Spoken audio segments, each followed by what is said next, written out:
Oh, take my hand, Walt Whitman, such gliding wonders, such sights and sounds, such joined unended links, each hooked to the next, each answering in all, each sharing the earth with all. What widens within you, Walt Whitman? What waves and soils exuding? What climes, what persons and lands are here? Who are the infants, some playing, some slumbering? Who are the girls? Who are the married women? Who are the three old men going slowly with their arms about each other's necks? What rivers are these? What forests and fruit are these? What are the mountains called that rise so high in the mists? What myriads of dwellings are they, filled with dwellers? Within me latitude widens, longitude lengthens. Asia, Africa, Europe are to the east. America is provided for in the west. Banding the bulge of the earth winds the hot equator. Curiously north and south turn the axis ends. Within me is the longest day. The sun wheels in slanting rings. The sun wheels in slanting rings. It does not set for months. Stretched in due time within me, the midnight sun just rises above the horizon and sinks again. Within me zones, seas, cataracts, plants, volcanoes, groups, Malaysia, Polynesia, and the great West Indian Islands. What do you hear, Walt Whitman? I hear the workman singing, and the farmer's wife singing. I hear in the distance the sound of children and of animals early in the day. I hear quick rifle cracks from the riflemen of East Tennessee and Kentucky hunting on the hills. I hear emulous shouts of Australians pursuing the wild horse. I hear the Spanish dance with castanets in the chestnut shade to the rebec and guitar. I hear continual echoes from the Thames. I hear fierce French liberty songs. I hear of the Italian boat sculler, the musical recitative of old poems. I hear the Virginian plantation chorus of Negroes, of a harvest night in the glare of pine knots. I hear the strong baritone of the longshoremen of Mannahatta. I hear the stevedores unlading the cargoes and singing. I hear the screams of the waterfowl of the solitary northwest lakes. I hear the rustling pattering of locusts as they strike the grain and grass with the showers of their terrible clouds. I hear the Coptic refrain towards sundown, pensively falling on the breasts of the black, venerable, vast mother, the Nile. I hear the bugles of raft tenders on the streams of Canada. I hear the chirps of the Mexican muleteer and the bells of the mule. I hear the Arab muezzin calling from the top of the mosque. I hear the Christian priests at the altars of their churches. I hear the responsive bass and soprano. I hear the wail of utter despair of the white-haired Irish grandparents when they learn the death of their grandson. I hear the cry of the Cossack and the sailor's voice putting to sea at Okhotsk. I hear the wheeze of the slave coffle as the slaves march on, as the husky gangs pass on by twos and threes, fastened together with wrist chains and ankle chains. I hear the entreaties of women tied up for punishment. I hear the sibilant whisks of thongs through the air. I hear the Hebrew reading his records and psalms. I hear the rhythmic myths of the Greeks and the strong legends of the Romans. I hear the tale of the divine life and bloody death of the beautiful God, the Christ. I hear the Hindu teaching his favorite pupil the loves, wars, adages transmitted safely to this day from poets who wrote 3,000 years ago. What do you see, Walt Whitman? Who are they you salute, and that one after another salute you? I see a great round wonder rolling through the air. I see diminuate farms, hamlets, ruins, graveyards, jails, factories, palaces, hovels, huts of barbarians, tents of nomads. Upon the surface, I see the shaded part on one side, where the sleepers are sleeping, and the sunlit part of the other side. I see the curious silent change of the light and shade. I see distant lands, as real and near to the inhabitants of them as my land is to me. I see plenteous waters. I see mountain peaks. I see the Sierras of Andes and Alleghenies where they range. I see plainly the Himalayas, Kian Shahs, Altais, Ghauts. I see the Rocky Mountains and the Peak of Winds. I see the Styrian Alps and the Karnak Alps. I see the Pyrenees, Balkhs, Carpathians, and to the north the Dofra fields, and off at sea Mount Hecla. I see Vesuvius and Etna.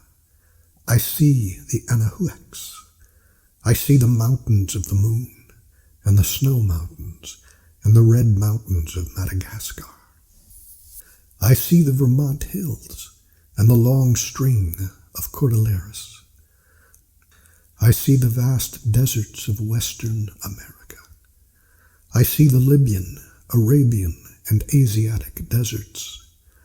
I see huge, dreadful Arctic and Antarctic icebergs. I see the superior oceans and the inferior ones, the Atlantic and Pacific, the Sea of Mexico, the Brazilian Sea and the Sea of Peru, the Japan waters, those of Hindustan, the China Sea and the Gulf of Guinea, the spread of the Baltic, Caspian, Bothnia, the British shores, and the Bay of Biscay, the clear-sunned Mediterranean, and from one to another of its islands, the inland fresh-tasted seas of North America, the White Sea, and the sea around Greenland. I behold the mariners of the world. Some are in storms, some in the night, with the watch on the lookout, some drifting helplessly, some with contagious diseases.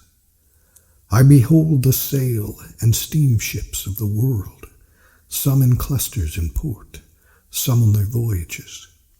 Some double the Cape of Storms, some Cape Verde, others Cape Guardafui, Bon or Bajador, others Dondra Head, others past the Straits of Sunda, others Cape Lopatka, others Bering's Straits, others Cape Horn, others the Gulf of Mexico, or along Cuba or Haiti, others Hudson Bay or Baffin's Bay, others past the Straits of Dover, others into the Wash, others the Firth of Solway, others round Cape Clear, others the Land's End, others traverse the Zuiderzee or the Scheldt, others add to the exits and entrances at Sandy Hook, others to the comers and goers at Gibraltar or the Dardanelles. Others sternly push their way through the northern winter packs. Others descend or ascend the Obi or the Lena. Others the Niger or the Congo. Others the Indus, the Burrampooter, and Cambodia. Others wait at the wharves of Manhattan, steamed up ready to start. Wait, swift and swarthy, in the ports of Australia. Wait at Liverpool, Glasgow, Dublin, Marseille, Lisbon, Naples, Hamburg, Bremen, Bordeaux, The Hague, Copenhagen.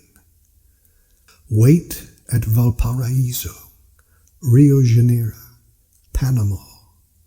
Wait at their moorings at Boston, Philadelphia, Baltimore, Charleston, New Orleans, Galveston, San Francisco. I see the tracks of the railroads of the earth. I see them welding state to state, city to city through North America. I see them in Great Britain. I see them in Europe. I see them in Asia and Africa. I see the electric telegraphs of the earth. I see the filaments of the news of the wars, deaths, losses, gains, passions of my race. I see the long river stripes of the earth. I see where the Mississippi flows. I see where the Columbia flows. I see the great river and the falls of Niagara. I see the Amazon and the Paraguay. I see the four great rivers of China, the Amur, the Yellow River, the Yangtze, and the Pearl. I see where the Seine flows, and where the Loire, the Rhone, and the Guadalquivir flow. I see the windings of the Volga, the Dnieper, the Oder. I see the Tuscan going down the Arno, and the Venetian along the Po. I see the Greek seamen sailing out of Aegina Bay. I see the site of the old empire of Assyria, and that of Persia, and that of India. I see the falling of the Ganges over the high rim of Saqqara. I see the place of the idea of the deity, incarnated by the avatars in human forms. I see the spots of the successions of priests on the earth, oracles, sacrificers, Brahmins, Sabians, lamas, monks, muftis, exhorters. I see where druids walked the groves of Mona. I see the mistletoe and vervain. I see the temples of the deaths of the bodies of gods. I see the old signifiers. I see Christ once more eating the bread of his Last Supper in the midst of youths and old persons.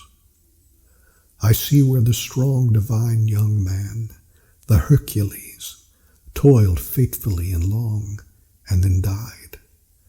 I see the place of the innocent rich life and hapless fate of the beautiful nocturnal sun, the full-limbed Bacchus. I see Neph, blooming dressed in blue, with the crown of feathers on his head. I see Hermes, unsuspected, dying, well-beloved, saying to the people, "Do not weep for me. This is not my true country. I have lived banished from my true country. I now go back there. I return to the celestial sphere, where everyone goes in his turn. I see the battlefields of earth. Grass grows upon them, and blossoms and corn. I see the tracks of ancient and modern expeditions. I see the nameless masonries, venerable messages of the unknown events, heroes, records of the earth. I see the places of the sagas. I see pine trees and fir trees torn by northern blasts. I see granite boulders and cliffs. I see green meadows and lakes. I see the burial cairns of Scandinavian warriors. I see them raised high with stones by the marge of restless oceans, that the dead men's spirits, when they wearied of their quiet graves, might rise up through the mounds and gaze on the tossing billows and be refreshed by storms, immensity, liberty, action. I see the steppes of Asia. I see the tumuli of Mongolia. I see the tents of Kalmuks and Baskirs. I see the nomadic tribes with herds of oxen and cows. I see the tablelands notched with ravines. I see the jungles and deserts. I see the camel, the wild steed, the bustard, the fat-tailed sheep, the antelope, and the burrowing wolf. I see the highlands of Abyssinia. I see flocks of goats feeding, and see the fig tree, tamarind, date, and see fields of teff wheat, and see the places of verdure and gold. I see the Brazilian vaqueiro. I see the Bolivian ascending Mount Sorata. I see the Waco crossing the plains. I see the incomparable rider of horses with his lasso on his arm. I see over the pampas the pursuit of wild cattle for their hide.